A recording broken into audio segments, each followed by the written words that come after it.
Monday edition of the Great North Wrestling Podcast. My name is Jack Kilby, Executive Vice President of Great North Wrestling, and we are very pleased today to have with us the shooter Tony Jones, who fans will recall from the movie Beyond the Mat, but many other endeavors that we're going to get into tonight.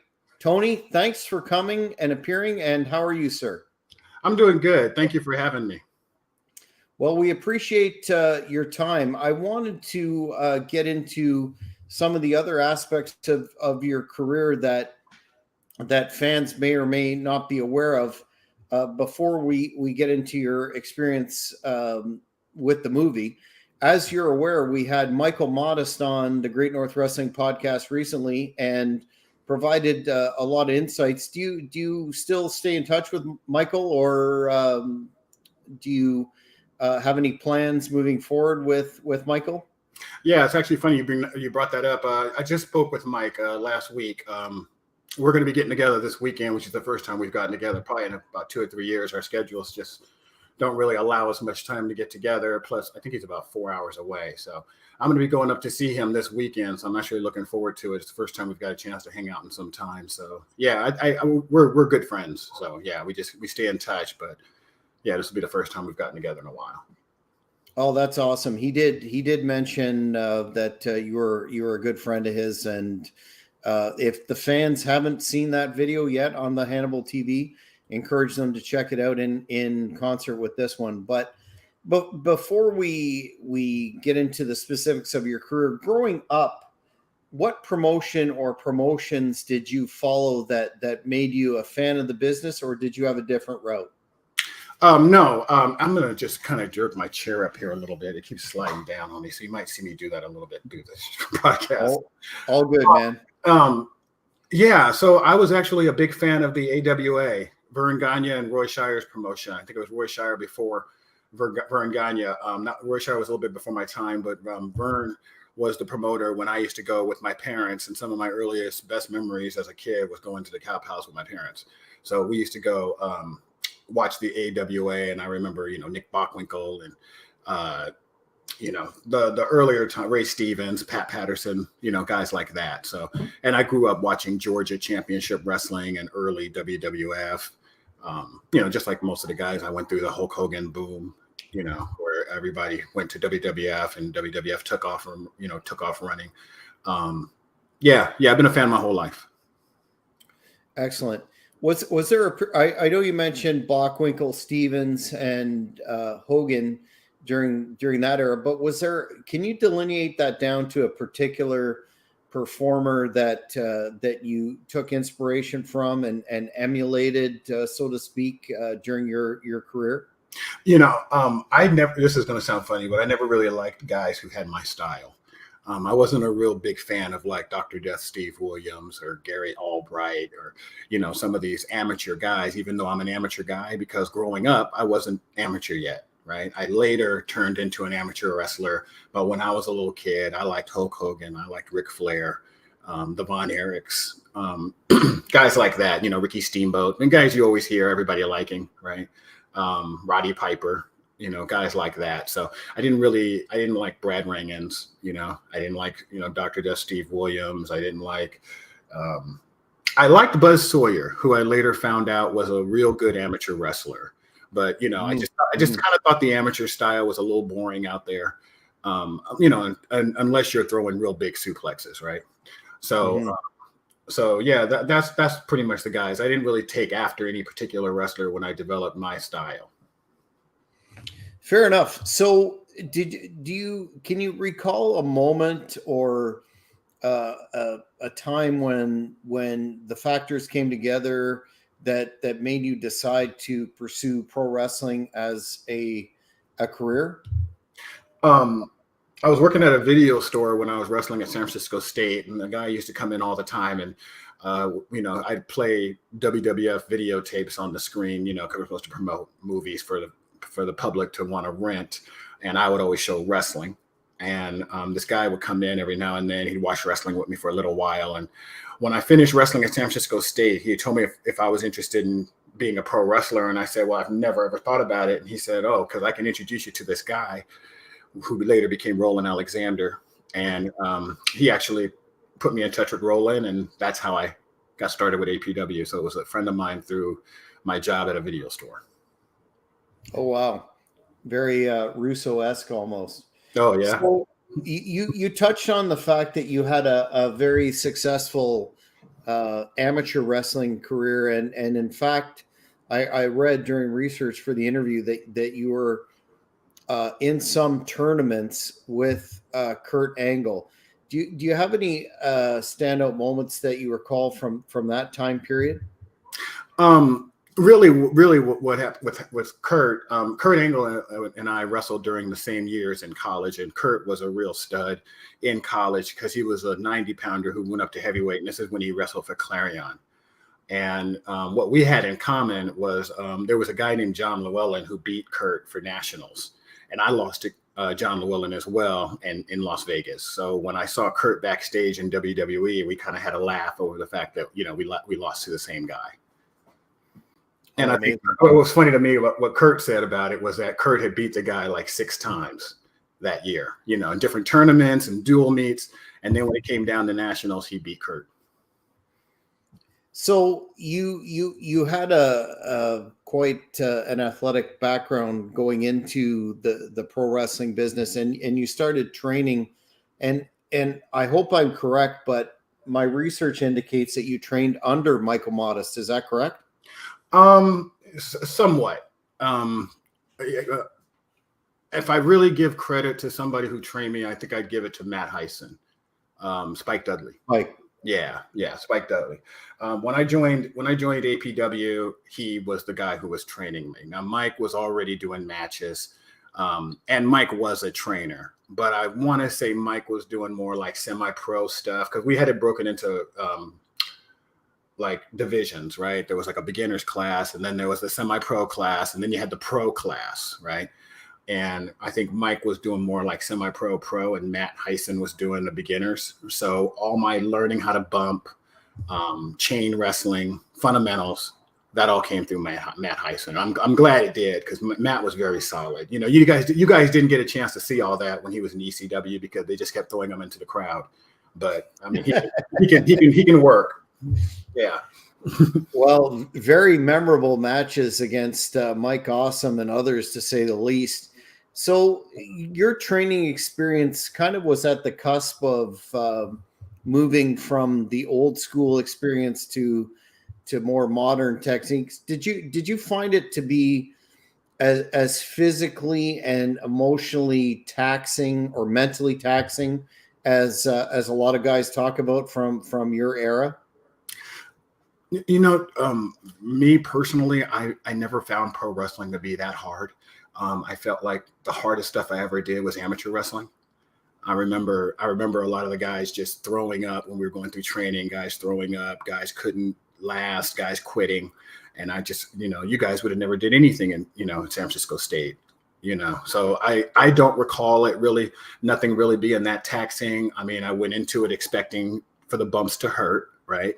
I never put myself in like really ridiculous situations where, you know, I'm going through thumbtacks and, you know, things like that. Right. So I tried to stay true to wrestling as much as I could. Right. While we still move into this new generation. During my time, it was like the Attitude Era. Right. So they were doing everything like with this Attitude Era and a little hardcore, and ECW was around. I still kind of kept my stuff wrestling. Right. So I think that served me well because today I have no injuries, you know, no gig marks, things like that, right? Well, definitely a testament to your toughness then if you had that kind of preparation and mental fortitude to get through the training process because not many individuals speak of that era and, you know, coming out without some physical hampering, to say the least. I mean, I'm sure Hannibal will agree with me. I mean, you know, the amateur is probably the toughest thing he's done as well. I mean, he's taken it to the highest levels, you know, so I'm sure he can attest to it as well. I mean, some of the stuff that we had to go through for amateur wrestling, and, you know, I'm glad for the experience of the amateur wrestling because I would have never probably gotten to pro wrestling without it. So this kind of a sidebar, but this leads me to ask, what's your opinion of the current push from the WWE to recruit athletes from other sports, including wrestling, to become pro wrestlers? I know a lot of the commentators, are somewhat critical of that because of the fact that there's more to pro wrestling than the athletic aspect per se. But it would seem to me that guys like Gable Stevenson would be ready made for success. Is that your view too? I think when Brock Lesnar came along and was very successful, I mean, Kurt as well, I think they learned that, they could make some money off these amateur wrestlers. I also think that UFC is a real hot commodity right now. And, amateur wrestlers, people understand it better now. So if a guy's going to, do any sort of submission holds or just the chain wrestling, I think people understand it a little bit more because of the MMA. I think it's good to pull from the amateur wrestling pool, so long as the guys, can, have a little bit of flair to them. A lot of amateur wrestlers don't like pro wrestling. I mean, when I grew up in amateur wrestling, it was a joke to like pro wrestling. I remember being like in the back of the bus, reading my magazines, like hiding it, because everybody was like, that's that fake stuff. Right. So it's not something that's always well received by your colleagues. Right. So I just hope that the wrestler that they recruit does have the charisma to go along with it. I think that's always been kind of like the problem. Brock had it, Kurt had it, but I just hope that the new talent they bring in has it as well. Yeah, that's the intangible. So you made your debut with APW against the Raging Bull Manny Fernandez, according to my research. That man was by then a very accomplished veteran. What are your memories of that particular circumstance, and how was your mental preparation stepping in with such an accomplished vet? So your research is very, very, very good. He was actually my third pro match. My first pro match was against a guy named Ramon Garcia. And my second pro match was a guy named Jason Clay. And those are good friends of mine at APW. And then Roland threw me in there with Manny Fernandez. So I remember being scared because I had been watching Manny on WCW television back in 1984 when he was tag team partners with Rick Rude. And, he was tag team partners with Dusty Rhodes and, the Raging Bull, Manny Fernandez, had a lot of respect for him. And I remember in the match just listening to him and him taking me up for a high vertical suplex. And I'd never taken one before, never taken one in practice or anything. So he takes me up for the high vertical. And when he takes me up, I kind of like go up and I over rotate and I start coming down and he's not ready for me. So as I start coming down, he kind of comes down with me real fast. As soon as he comes down, he whispers to me, "Don't come down until I tell you to." And I'm like, I couldn't help it. Right. And he hits the ropes and he comes up with a knee. And I'm like, okay, he's going to drop his knee right across my face for coming over on that suplex. And I remember Manny dropped a knee right on my forehead and I didn't feel a thing. So I just remember him being a real pro out there, getting a little upset with this rookie and still not taking liberty on me, not hurting me. I ended up wrestling Manny a few years later when I got real seasoned. And he had said some funny things to me about being late in the locker room. So when I got out there, I was like, I'm going to play around with Manny a little bit. So we're out there and we do a little amateur wrestling exchange and he's trying to stand up and I won't let him stand up. Right. I'm just holding him down. So he stands up, I bring him down. He stands up, I bring him down. He's like, "Tony, you want to let the old guy lead?" And I said, "Yeah, sure." Right. So he stands up, hits me with an elbow, hits the ropes, and then hits me with a flying burrito. Right. And when he hits me, and I've been watching that since I was a kid. Right. So when he hits me with that, I take the bump, I scoot. Right. When I hit the floor, I hear Manny click, cling, grab a chair. Right. So I'm like, okay, for playing with him in the ring, he's going to give me a receipt. And as he comes over to me, I'm ready for this chair shot. All of a sudden, pop, and it's loud. Everybody screams, and I didn't feel a thing. And I remember being out there a couple of times making Manny mad, and never did he ever take liberty. He was always a professional. So that's what I remember most about my matches with Manny. It's like this young kid got wise with him, and he still was a professional. And that brings up a pretty salient point that a lot of fans talk about today, and commentators, and that being those wrestlers from the bygone era that had the opportunity to work, 5, 6, 7 nights a week, and really season and learn their craft. We don't have that anymore in the modern era. Do you think that's part of the reason why, so to speak, the business is, although financially successful, many comment on the fact that the work just isn't what it used to be? Yeah, that might be a lot of different factors, though. I mean, I think that the whole organization, they're cookie cutting their wrestlers, right? They all want them to kind of look similar, act similar. Guys, you hear all the time, guys are not reaching for the brass ring, but I think you're afraid to reach for the brass ring because if you don't perform the way they want you to, you're done, right? So I think that's a big part of it. Is just people are kind of afraid when, like you've worked so hard to make it to WWE, now you're afraid of losing your job, right? So I think everybody just tries to do what they know is successful. They try to be like the next guy because, hey, he's doing well, right? So, and that's always been the case, right? If you see somebody else doing well, you're going to try to emulate that because, hey, the company likes it. I mean, he's successful. So I think that's a big problem of what's going on today is, if a wrestler doesn't have real good wrestling skills, but he's over and the company is pushing him, it kind of sends the message wrestling is not as important, So now guys are going to start saying, hey, maybe my wrestling isn't as important. Because, I listen to podcasts and I hear, some of these wrestlers talking, and it almost appears now that wrestlers almost feel like, I think I did the wrong thing wrestling so much. All I really needed to do was talk. So it's like the business has changed as a whole, I think, just it's gotten away from the wrestling. That's why when we see a really good match, we pop for it, Absolutely. So you were a fixture during the APW era, made famous in the movie about the Gym Wars concept.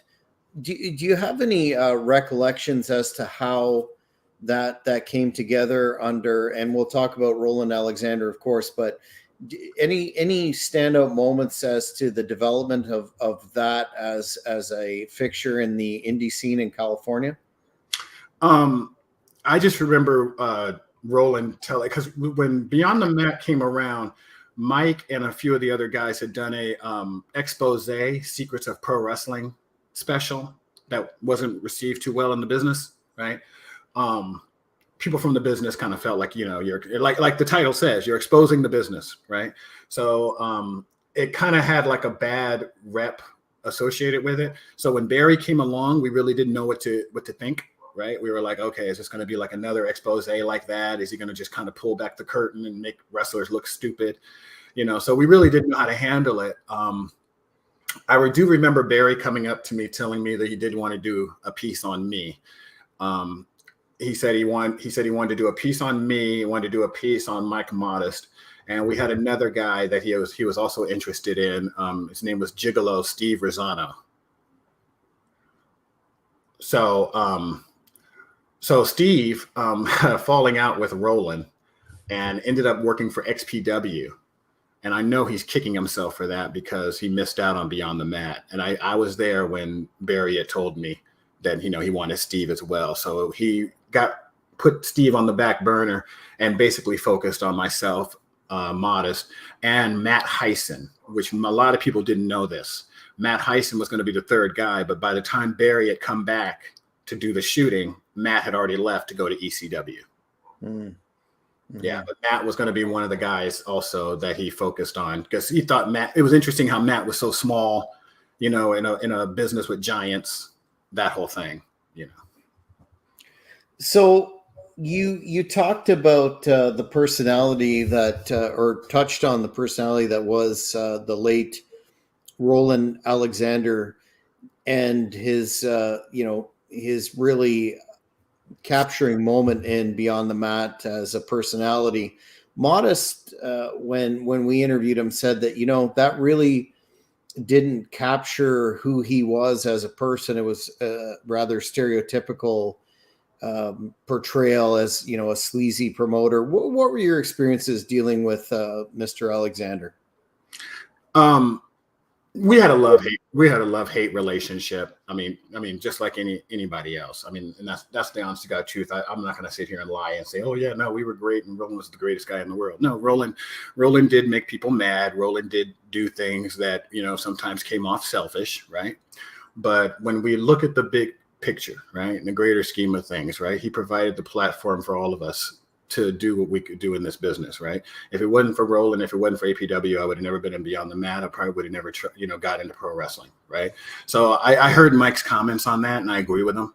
But I'll say this much: I don't think we should feel sorry for Roland, because I've had several conversations with Roland after Beyond the Mat, and he said that was the greatest thing that ever happened to him. And he said that he doesn't care how he was portrayed. He thought it was great, and he thought it was entertaining how they played me and Roland against each other, right? Like, oh yeah, no, he doesn't pay people. It's like, oh, they're getting paid and they love it. That whole thing, right? So Roland said, oh, I love the fact that they did that. It made it interesting. Otherwise, we would have just been, these guys trying to get the shot in the WWF. It's like we made it look like we had our own inner promotion turmoil. So, Roland dug every piece of it, and his APW boot camp went through the roof when Beyond the Mat came out. So I don't feel sorry for Roland one bit. He was very happy to be in that movie, as well as myself and Mike. I just talked to Mike all the time, and I was like, we hit the lottery by being in that movie, because Barry had gone all over the country interviewing guys in all different promotions, and he picked us. Well, absolutely. And Beyond the Mat is, an iconic feature in the wrestling community, the classic wrestling community. Everybody's still talking about it and talking about Roland Alexander, and how many independent promoters out there have there been that don't have that name recognition or downright affection for, their memory. I'm going to change gears on you just for a second, just to show you how big Roland got. So I ended up going and training. Terry Taylor was a good friend of mine, and Terry, when he was in WWE, he tried to get me in WWE. When he was in WCW, he tried to get me in WCW. And I remember he brought me over to the power plant. So I'm in there rolling around with Paul Orndorff, Mr. Wonderful. And when I was a kid, he was my favorite wrestler, right? And I just couldn't believe I'm in there with him. And he told me to throw some punches. When I threw some punches, he said, where were you trained? And I was kind of afraid to say APW, because at that point, Roland was known as being this guy that was always on the internet, always, your promotion sucks, my promotion is better. Your guys suck, my guys are better. So it was always like, it was sometimes hard for us to get bookings, because, nobody wanted to use the guys that Roland kept shoving down their throat, right? So when Paul Orndorff asked me where I was trained, I said I was trained in California. And he said, kid, I asked you where you were trained. And I said, I was trained at APW. And he said, isn't that the promoter that's always on the internet talking shit about people? Hope you can bleep that. And I said, yeah, that's him. He goes, well, you were trained right. And I remember telling Roland, I said, Paul, Mr. Wonderful Orndorff knows who you are. And he said that I was trained right. So if it wasn't for that movie, they wouldn't even know who he is. Yeah, what a huge compliment too, and shout out to Travis Orndorff, who's been on the Hannibal TV a couple of times, keeping his father's legacy alive. I think I saw that. I saw that. That was awesome. Yeah. Very, very engaging shoot interviews. So focusing now on, you've touched on how Beyond the Mat came about. I'm curious as to Modest again spoke of the match that you had and how that came together and really broke some new information out there in terms of, what the difference between the way it was portrayed in the movie and what actually went down. I'd be very interested, and I know the fans are too, in terms of your recollection of that match, how it came together, what you went out there expecting, and the end result, so to speak. Now Mike has a different perspective than I do. I actually heard the interview, and Mike has a little bit of a different perspective because Mike was the veteran. Okay. Mike, at that point, I think Mike had been wrestling probably 5 years at least. And I think I was within my first year. I mean, I hadn't even done a year worth of matches when I did my first WWF match. So I was really just happy to be there. And I was just, whatever you say, Mike, I'll be there for you. Mike's only thing I can't remember Mike saying to me over and over again, don't choke, don't choke. And I'm like, I won't choke. I won't choke. I said, I wrestled in front of large crowds and shoot matches. I said, I won't choke. And he was like, okay, just don't choke, And I do remember one thing in particular Mike said he wanted to do. He said, I'm going to hit you with this move. He goes, I saw it on a Japanese video game. He said, you go for a power bomb, and then I'm going to kind of lift you backwards, and you're going to be like upside down. I'm going to tuck your head, and I'm going to drop to my butt, and that's going to be our finish. Now, if they pop like I think they should, that's going to be the finish. But if not, I'll pick you right up, and I'll hit you with a Death Valley driver, and they'll pop for that. And I remember saying, okay, whatever, And Mike tucks me, drops me. We hear a big pop. Mike hooks my leg. Mike goes, we're going home. So that's how we ended the match. Now, I did hear the whole thing about Mike saying about the time cues and, things like that. I don't know as much about that. I do remember in the match, the referee saying, you guys have this much time, and Mike's arguing with the ref a little bit. I do remember that. Now, him saying something to the effect of, no, we're supposed to have this much time, or like he was arguing a little bit with the ref. And I just remember I was just listening to both of them. And there was a spot in the match, which is the finish, where I hit Mike with a belly-to-belly off the top rope. As soon as we land, the referee comes down, and he's like, you guys got 10 seconds. And when he says you got 10 seconds, you see Mike completely no-sell the belly-to-belly. He just kind of turns over, starts working his way to his feet. I'm getting to my feet. I grab him. I throw him in for a power bomb. I lift. He blocks the power bomb, reverses me, drops me on my head. 1, 2, 3. Referee comes right over as he counts 1, 2, 3, go to the locker room.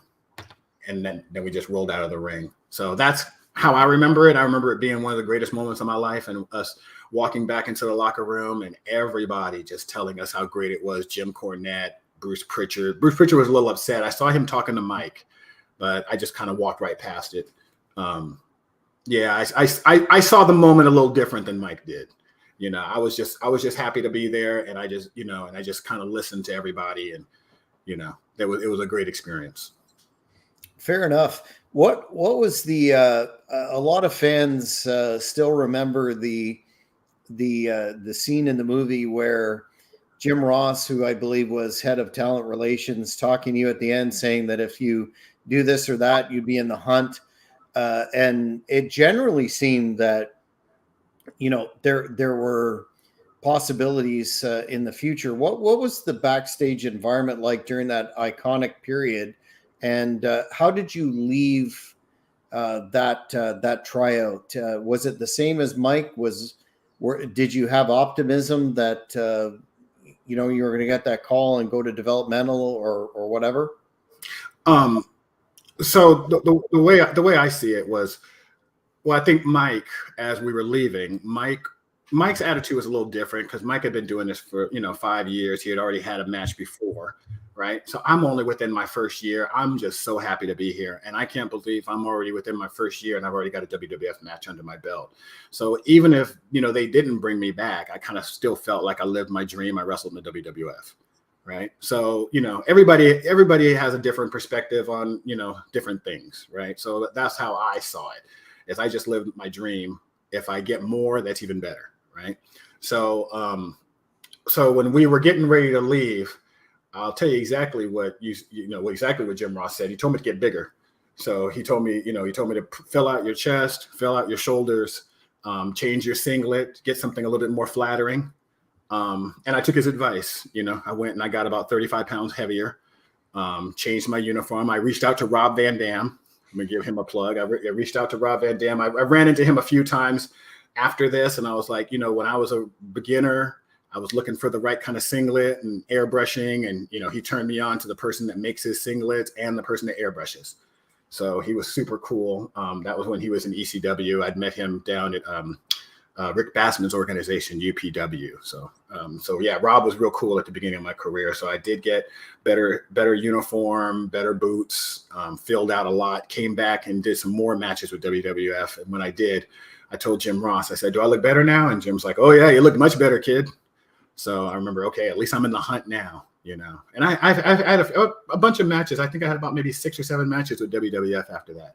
So, you know, they kept bringing me back. So I was grateful. Yeah, and how nice of a guy legit is Mick Foley. Everyone still talks about that scene where he was, encouraging, etc. Was that just a spontaneous moment, or how did that come about? So funny you brought that up. Yeah, so he's a super nice guy. I'd met him a few times after that, and I mean, very, very, very. What you think he is what he is. You know, super nice guy. So after the match, I'm in the locker room and I'm taking off my boots. As I'm taking off my boots, he walks up to me and he was like, "Hey, you had a good match there." And I was like, "Oh, thank you." And he goes, "That's going to look good for the movie." And I'm like, "Yeah, I hope so." And he was like, "Yeah, I just want to say good job." I said, "Thanks." And as he's walking out, Barry walks in. He goes, "Mick, that was perfect. Can you do it again for the camera?" And Mick kind of looks at me and he was like, "But that was genuine." And Barry was like, No, that's great. Just do it again." And then Mick says, "Okay." So Mick leaves the room. And then he comes in, and that's what you guys see for the movie. Mm-hmm. So he just kind of reenacted what he had done originally that wasn't filmed. So yes, he is a very nice guy because he did that with no cameras running.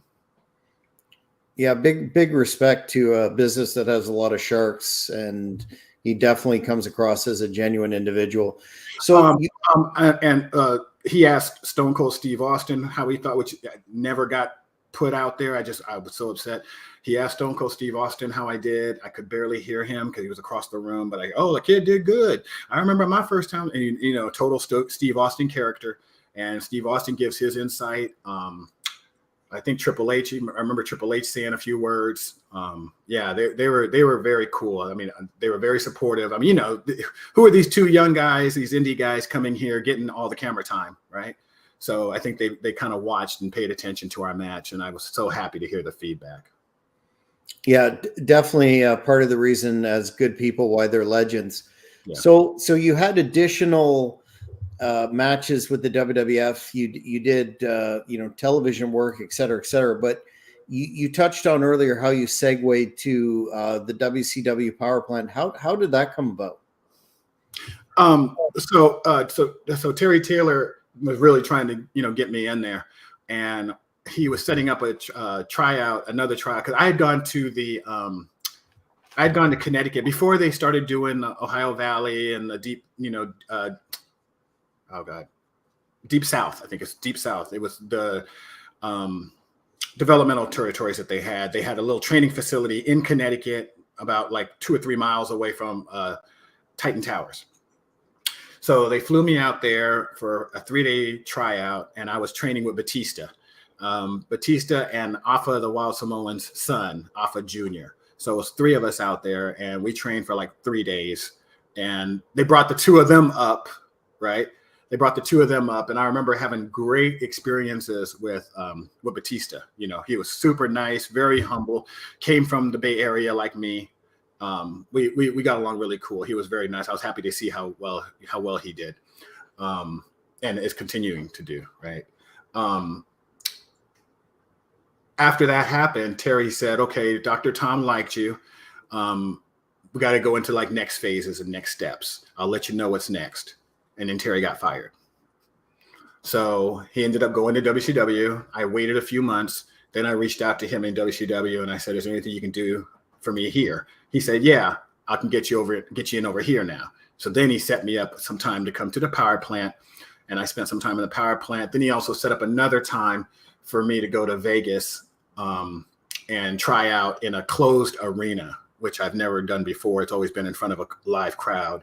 So there was nobody in the building. It was before a Thunder show. But it was really cool because he had some of the wrestlers come down. Eric Bischoff was there to watch me. Ric Flair, Sid Vicious, Scott Steiner. They were all around the ring, just kind of like talking to me, getting in there, doing a couple of things with me. So I thought that was probably more valuable than an actual, dark match in front of a crowd with one of your boys that that you're used to wrestling. So yeah, Terry Taylor was kind of instrumental in getting some of those opportunities for me. Did you ever segue that into matches for WCW, either dark or otherwise? No, Mike got a match with he and Chris Daniels got a match on, I think it was Nitro or something. That was right around the time that I had done the power plant. So I was really happy to see those guys get that. But right when I was doing the WCW stuff in the power plant, I mean, they were getting ready to close their doors. I mean, it was 2000, 2001. It was somewhere around there. And it was, it's just, they were at the very end. And I think that was one of the reasons that Mike and Chris didn't get signed. It's like their contract got lost or something. Yeah, unfortunate. So from there, you went to the infamous XPW promotion. Do you have any fond memories of your time there, or standout matches, opponents, etc.? Yeah. So when I did XPW, I did something that apparently nobody had ever done before. I worked UPW and XPW in sequence. And I didn't know that they didn't like each other, that they were in competition with each other. And Rick Bassman had told me, since you're not one of my guys, I'm not going to sit here and forbid you to do their show. But, if you're going to work for us, I don't want you working for XPW. And I said, that's fine.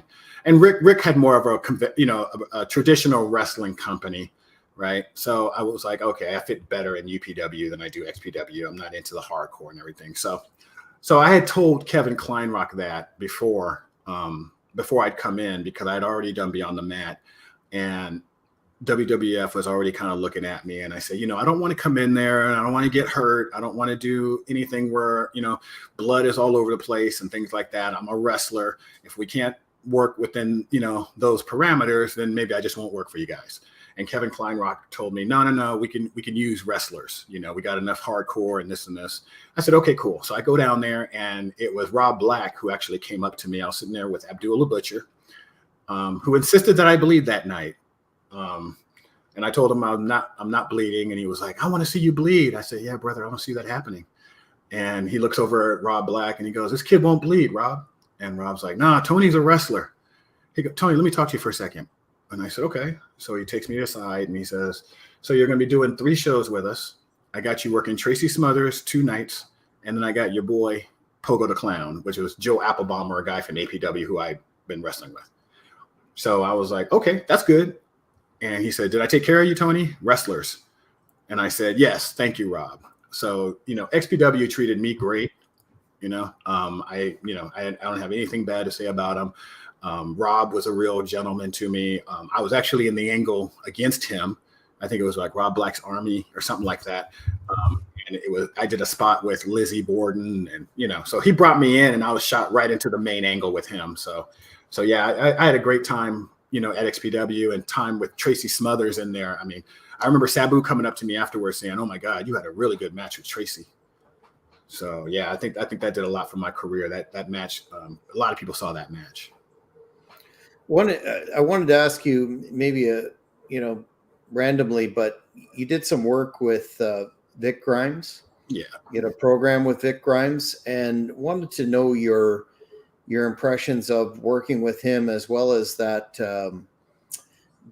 infamous program that he had with New Jack. If you have any thoughts of that, and that really tremendous bump off the scaffold that you no doubt are aware of. Yeah. Vic is a friend of mine. I say he's a friend of mine. We actually trained together. We started out together. And a quick story about Vic. Vic, I give him all the respect in the world. Vic knew exactly what he wanted to do and what he wanted to be from the very beginning. I mean, we haven't even taken our first bump yet. And he was, Tony, do you know what your gimmick's going to be? And I said, no, I don't know what I'm doing yet. And he said, yeah, well, mine's going to be Vic Grimes, and I'm going to have a mask on, and I'm going to do crazy hardcore stuff, and I'm going to be from the backwoods of Arkansas. So he had this image and this character already, figured out before he even took his first bump. So he knew what he wanted to do, from the very beginning. And Vic and I had a lot of good matches together. Vic had done a shoot interview where he said there's only one guy that he'll let suplex him on the floor, and that's me. Because we had done a few matches where he trusted me to hit him with a German suplex on a hardwood basketball floor. And we had done that 3 different times. And, we've had great matches together. I remember, this is like, I don't know, when it very first happened, I remember seeing, I think it was Monday morning or something, that Saturday night there was a show in XPW, and I see a clip of Vic getting thrown off a scaffold by New Jack. So when I see him get thrown off the scaffold, I call him, right? So this is like Monday morning. So when I call him, his mother answers. And I'm like, hi, this is, Tony Jones. She's like, hi, Tony. I go, is Vic around? And she goes, yeah, he's right here. So she puts him on the phone. I'm like, Vic, are you okay? He goes, I'm in the hospital, brother. And I said, really? I go, what happened? He said, New Jack tried to kill me. So, so that's what happened. So, according to Vic, he said, everything was planned. Everything was planned, even the bump off the scaffold. But the part where he got shocked and then he just got thrown off, apparently that part wasn't supposed to happen. So, wow. Yeah, as I mentioned with the interview with Michael Modest, that bump, everybody talks about Foley off the top of the cage at King of the Ring, but that bump's got to be the most dangerous of all time. Okay. All right. I think Mick's is the worst. Okay. I do. And I think Vic's could have been worse. I think what saved Vic is because Vic hit that top rope, right? When he hit that top rope, he bounced off and went back into the ring. Mick went completely off the cage and hit that table going 100 miles an hour, you know what I mean? With nothing stopping him at all. By the time Vic actually hit the mat, he had already slowed down that momentum because he bounced off. Thank God the ropes were there, right? Because if he would have missed those ropes, that would have been the sickest bump ever. And he probably would have been dead. True. And I remember seeing an interview with Terry Taylor, and Terry Taylor was talking about that, and Terry really put it in perspective. And Terry was like, what the hell are these guys doing? They're not stuntmen. And he said, and they're up there just wrestling around, and all of a sudden one guy falls off, and what if he had died? He goes, what if he died? What would they do? They'd push him to the side and they'd keep the show going forward. And he said, it's ridiculous. And I'm like, that is the truth. Yeah, absolutely. Very, very memorable from a fan's perspective, regardless. So, after this time frame, you continued to work. How did your career transpire from there? Did you continue to try? And I know it's a difficult time in the business with WCW closing down and basically WWE being the only game in town. But what were your goals in the 2000s? As the business started to kind of like cycle down and things started to change, I started to get older, right? And as I started getting older, I had a son and a daughter, right? And as they started to get a little bit older, right? I started feeling like I'm not around, I'm missing time. And why am I even doing this? I've already lived my dream. I've already done everything I wanted to do. And what if they offer me a contract? Do I really want that contract? Do I want to live in a hotel? Do I want to be on the road all the time? I like to, I at that point, I had my mother and I had my kids. And I just didn't want to feel like I was on the road and I could lose time with them or have somebody pass away and I'm not there. So I just did a lot of thinking and a lot of soul searching and kind of made the decision to kind of slow down the wrestling career and just kind of go back to work, and just say, I've lived my dream and I had a great time doing it. So my perspective on my pro wrestling career is different than, a lot of guys you might talk to, because I feel like I got more than I ever thought I would get out of it. Some guys don't feel like they got what they should have. Whereas I feel like I overachieved. Well, absolutely. The fans still remember you fondly and talk about the movie and your exploits. So you definitely made a mark. Wanted to get your impressions on the business as it is today. And I know we talked about it briefly earlier, but although financially more successful, or as successful, whatever way you want to quantify it, there doesn't seem to be. We've lost, when you were at your height, we had approximately 8-9 million people a week watching pro wrestling. Now we're lucky to get 2.5, et cetera combined.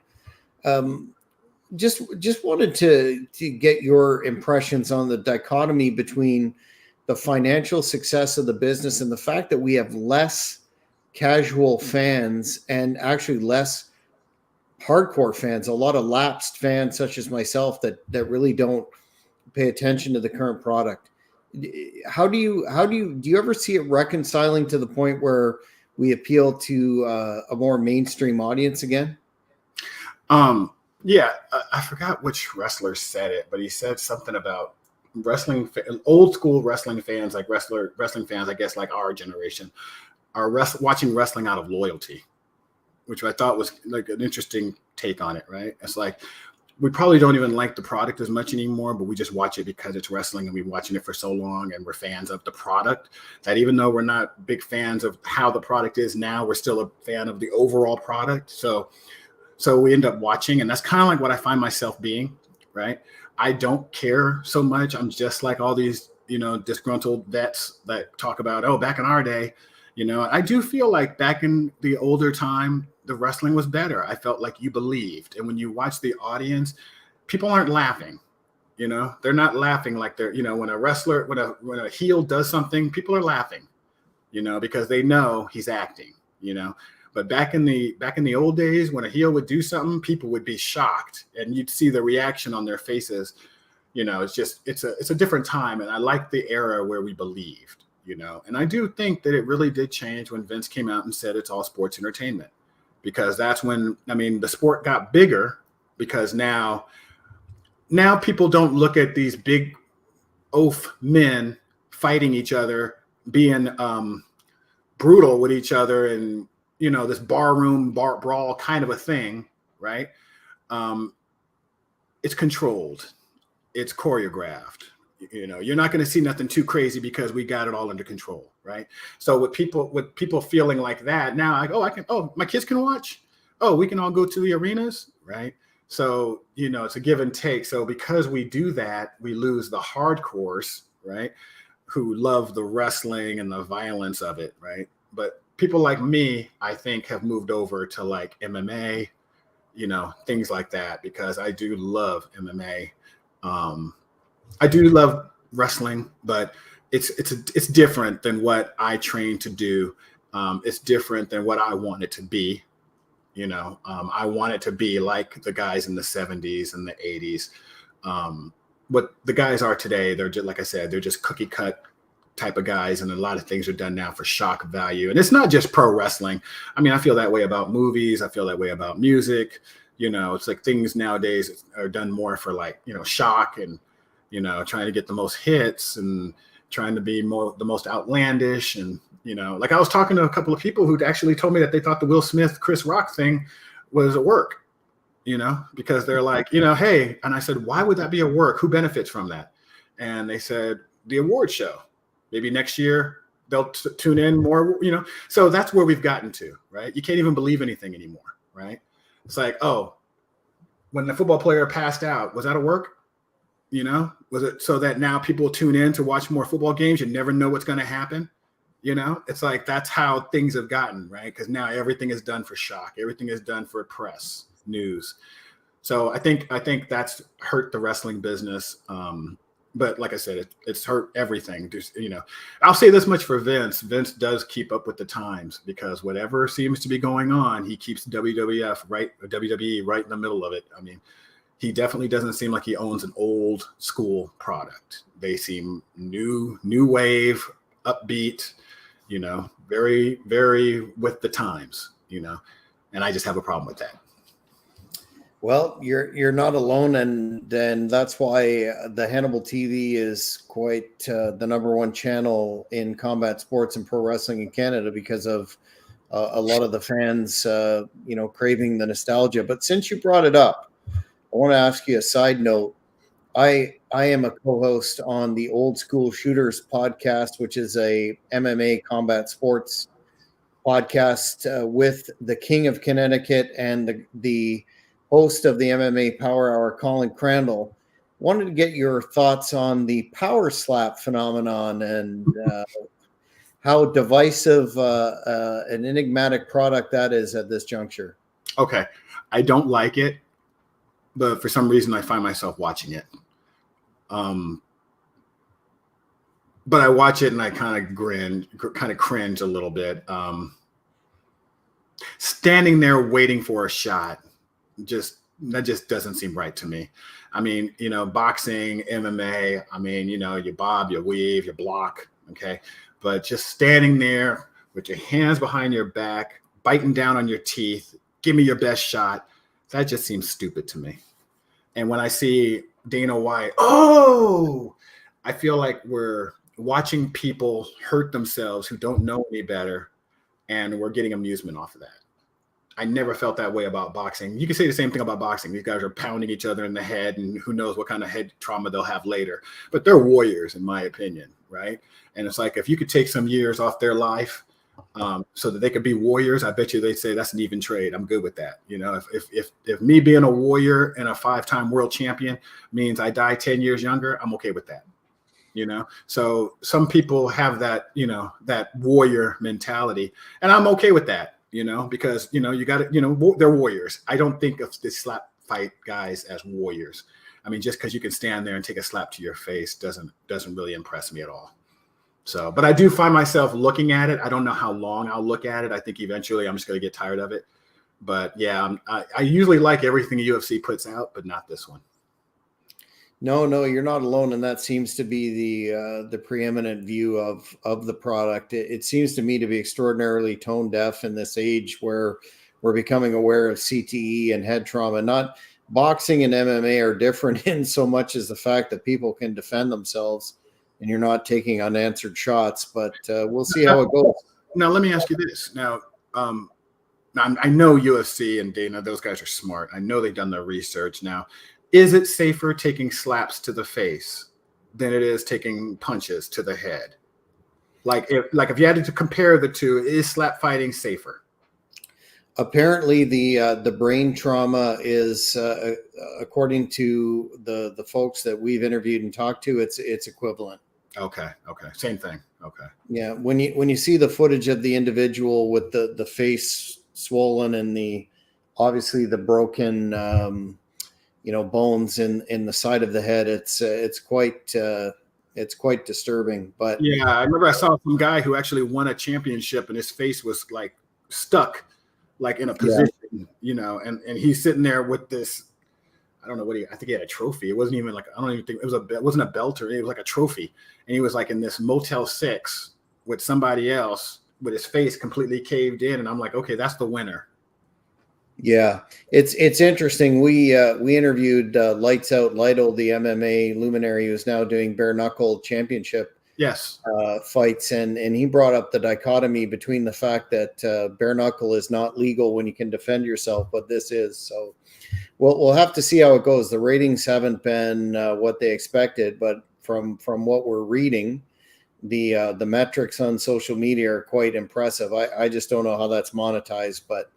And anyway, we'll have to see how that plays out. But I wanted to ask you, I understand your son is a budding podcaster and wanted to get some information from him. Could you give us the fans of the Hannibal TV some more information where they could check that out? Yeah, and I'll let him talk. He's sitting right next to me, but so he's my son, Anthony Jr., and he's a big time wrestling fan, and of course he's been watching my stuff over the years, stuff that I shove down his throat, make him watch it, so he's become a fan, right? And he watches AEW, he watches WWE, and he's going to be starting up his own podcast, and I told him, I'm going to be completely on board with it, and we're going to hope to get some heavy duty guests on his podcast as well, but he's just off to the side. I'll just let him kind of speak to you guys, but yeah, Anthony, you just go ahead and just tell them a little about yourself. Like what do you plan to do with your podcast? Excuse me. Hey Jack, how's it going? Good, sir. How are you? Pretty good. I was just going to ask before you explain your podcast and where the fans can find it, which we'll put in the description as well when it's up and running. What made you become obviously with your dad being a wrestler, what ignited your interest in pro wrestling, and what do you find engaging about today's product? Yeah, so I don't know exactly what started it, but just growing up, I was watching it every now and then with my dad, and with my sister as well. And I feel like the first match that really got me like into wrestling was the Shawn Michaels versus Undertaker match. I believe it was WrestleMania 25 or 6. It was his retirement match. And seeing that, I was like, wow, this is a big deal. Like, and I wonder, is Shawn Michaels going to finally beat Undertaker's streak? And of course, he didn't. But still, it was one of those matches where it was like, I wonder what's going to happen. It's the storyline. I think that's what hooked him. The storyline. Mm-hmm. Shawn Michaels. Can he do this? Right? Yeah. So, and of course, I watched a lot of different wrestling podcasts as well. I watched Hannibal TV. I watched Jim Cornette's. I watched different shows. The Insider with Dave and Brian, and Wrestle Talk, and I watched like a lot. He got a chance to meet Dave Meltzer at an APW show. It was very cool, and I remember Dave Meltzer just sitting there listening to him. He was talking about some of his favorite wrestlers and stuff, and Dave was like engaged. I'm like, wow, you got Dave's attention. Yeah, and that was really cool. Yeah, that's something. Mm-hmm. And yeah, just seeing all these different shows got me inspired to want to make a show of my own and potentially get some guests of my own and seeing what their perspectives are. And maybe even asking questions that they've never even gotten asked before. Well, we'll definitely keep an ear and an eye out for that, especially if you're of a generation that is, much more versed on the current product, and I think you can bring that to the table and skew it towards that demographic. Where will we be able to find your podcast? Can you give us some information, and we'll plug it right now? So the podcast will be it's in development right now, but I want to say it might be called AJ ENT. Along with my YouTube channel, that'd be also the name of it, AJ ENT. And I want to put it anywhere, whether it's Apple or Spotify or everywhere that podcasts are available. But for now, I might just have it mainly on YouTube. And we're going to try to get it out on social media, try to get it out there on social media and try to get people to hear about it and, listen in. So, well, once you're good to go, let us know at the Hannibal TV, and we'll certainly plug that for you, because you are your fans and your fan base are the future of the business. And as much as we love and respect the nostalgia, we have to look towards how things are going to progress, and definitely with your attenuation to that, you can make a significant contribution. So we'll support that in whatever way we can. What'll be kind of nice too is we're gonna do a thing, he and I together, where it's gonna be like the old school look upon things compared to the new school way of doing things, right? So, his perspective is going to be of today's modern generation, like you said, right? Whereas I have the old school perspective. So that'll give a different audience, will give us a broader audience range, right? So the old school people will have something to listen to, because they'll be like, hey, Tony knows exactly what I see too, right? And then the younger audience can relate more to him. So we plan to do a little bit of that too, to kind of like open up our audience a little bit. Well, we'll definitely look forward to that and support that in whatever way you can. We can absolutely have you back on the Great North Wrestling Podcast, maybe to do an introduction or whatever you happen to have going on at the given time. But in the meantime, where can we find you on social media, Tony? You can find me. I'm at TSTJ007. So that's pretty much everywhere, TikTok, Twitter, Instagram. If you go to Facebook and type in Shooter Tony Jones, you'll find me. So do you have anything you want to plug or no? Nothing's in development yet, but okay, soon to come. You can go to my social media as well, because I'll be plugging his stuff too. So when you go to my social media, keep on the lookout, because when his stuff is ready to be put out there, it'll be on my social media as well. Well, we'll definitely look forward to that. Keep in touch, and we'll be sure to have you back when the moment is right. In the meantime, I want to thank you for your time tonight on the Great North Wrestling Podcast, and again, we'll look forward to seeing what happens in the future with yourself and your son. Thank you, Jack. Really appreciate the time. Thank you so much. Thank you. Fans, that's another edition of the Great North Wrestling Podcast. We'll see you on Sunday. Take care.